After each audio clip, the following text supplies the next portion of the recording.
Good morning. I'm Laren Uckman, CEO of IEG, and it's my great pleasure to welcome all of you to Uber Sponsorship, IEG's 30th Annual Sponsorship Conference. Because this is the 30th conference, we thought it would be an appropriate time to mark what has been really 30 years of the sponsorship industry and reflect on some of the major milestones and breakthrough ideas that collectively have taken this industry far beyond where anyone in 1984 thought it could go. And because those ideas were so often introduced at this event, we decided to tell the story through the lens of the maverick marketers and the thought leaders who have graced this stage over the last 3 decades. I hope the video we're about to show will inspire you to see how we've all come so far in this 30 years, and importantly, how we and my colleagues at IEG are so excited about what we're going to learn over the next 3 days and the possibility for sponsorship in the next 30 years. Enjoy. Once upon a time, there were no sponsorships, only dinosaurs and cavemen, certainly no sponsored events. A meteor falls, it cracks like a whip. Millions of years later, we have our first sponsored ship. In the country of Spain, Queen Isabella was the first to sponsor some young fella. Christopher Columbus set out for land, bringing along Spain as a brand.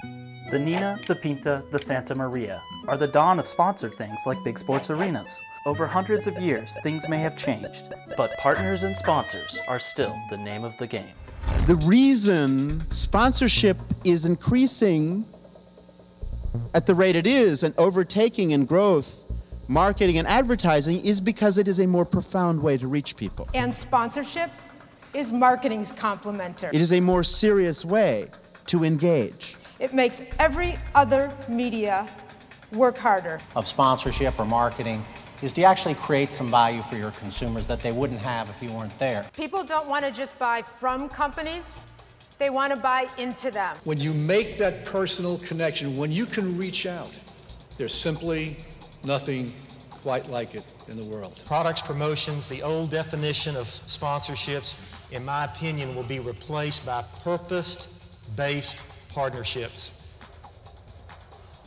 where you have a purpose and they have a purpose, and it's a higher purpose than the deal of the day. Purpose-based partnerships. Twice the dollar value out of sponsorships than you can out of regular television or print advertising. It's that powerful. Sponsorship is not a magical mystery tour of voodoo pricing. It's about accountability, reliability, and measurability. Some of the biggest ideas are the smallest ones that really connect with customers and associates. Transformations are what make hearts beat faster. After all, the object of this game is to win the attention and affection of consumers. As we look back over the last 3 decades, there were these key milestones in sponsorship.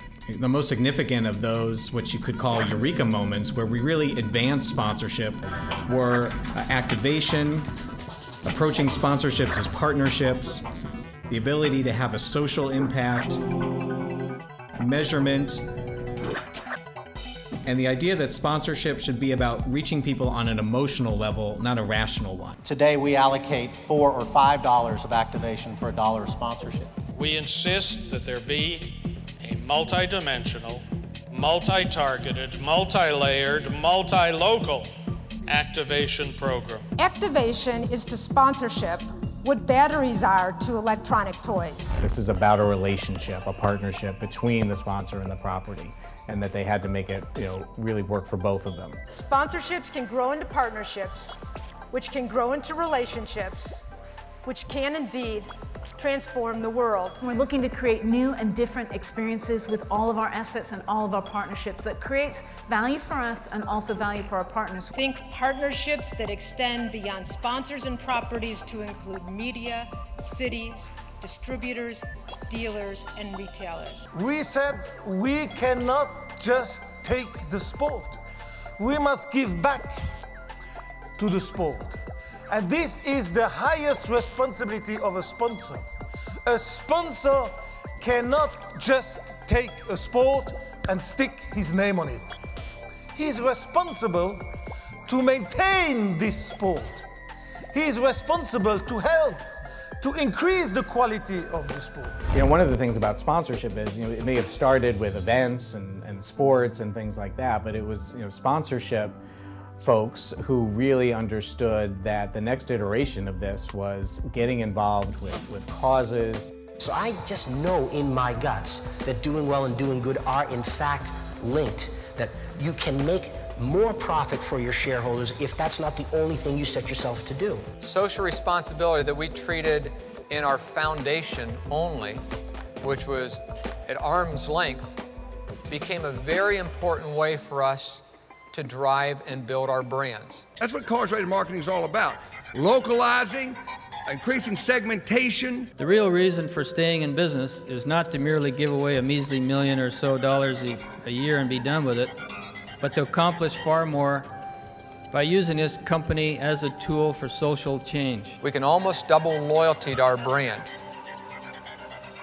by just making them aware of the fact that we support a very important social cause. People want to know who is behind brands and companies. They want to know if we are interested in more than just making money.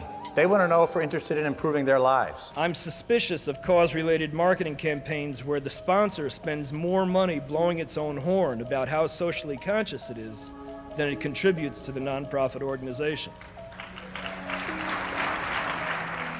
What drives you more than something in your neighborhood that you care about? Forget corporate social responsibility. It puts all of the emphasis on the goodness of the company to give away money. That's not the role of companies. It's corporate social opportunity. Companies are partnering with nonprofits because it drives their profits and it drives the value of their brand to their shareholders. There came a point when we really had to get over this kind of the curse of people saying sponsorship can't be measured. Sponsorship is becoming the most powerful force in marketing. And now we can mathematically measure that force. We have to demonstrate our own worthiness. We used to be able to afford to work in the shadows, staying outside the glare of the CFOs or the boards of directors or the investors. But we cannot anymore. Increasingly, we are being called on to document, to authenticate. Whatever it is, you will need to stand up in front of somebody and justify what you spent. You have to measure each deal. You have to use the right yardsticks. Let go of those silly media equivalencies. You have to measure often.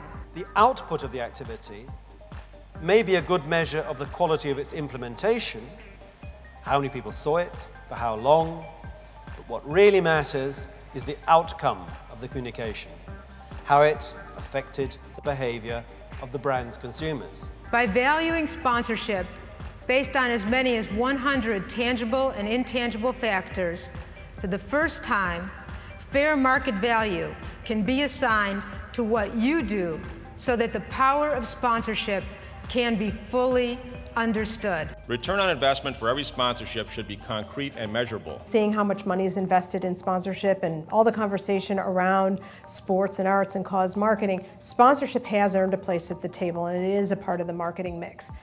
Combine that desire for sponsorship marketing with our ability to measure and put metrics and analytics behind the medium to prove impact on a company's bottom line, adoption is only going to accelerate more into the future. They want a more human experience with a brand. They want to touch and feel the brand. They want exclusive access and content from us. And this is a great and important aspect of our marketing communications. Sponsorship that connects with people's passion in a more relevant, engaging way to connect better with your consumer group is the answer. Emotion drives decision making. Neurologists and economists have proved this.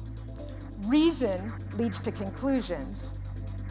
Emotion leads to action. Engage the creative right brain and you ignite behavior. We're into emotional marketing, not rational marketing. Emotional marketing is where you make the sales, it's where it sticks. Rational means that you're giving me another chance to look for the lower price. And someone will always come up with a lower price, and we cannot compete there. It reflects the soul of a company. So it's the one and only thing competitors can't copy. People ask me, how do you get 9,000 volunteers?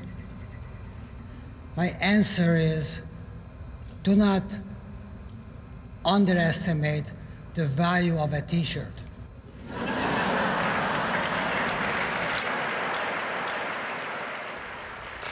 Ladies and gentlemen, Fred Lebow.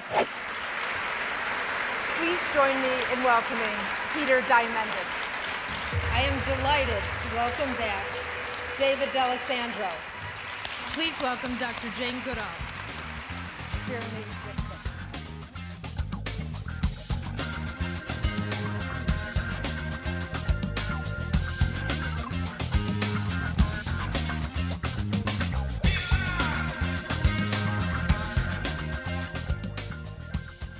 And everyone here in this room represents the next 30 years in sponsorship.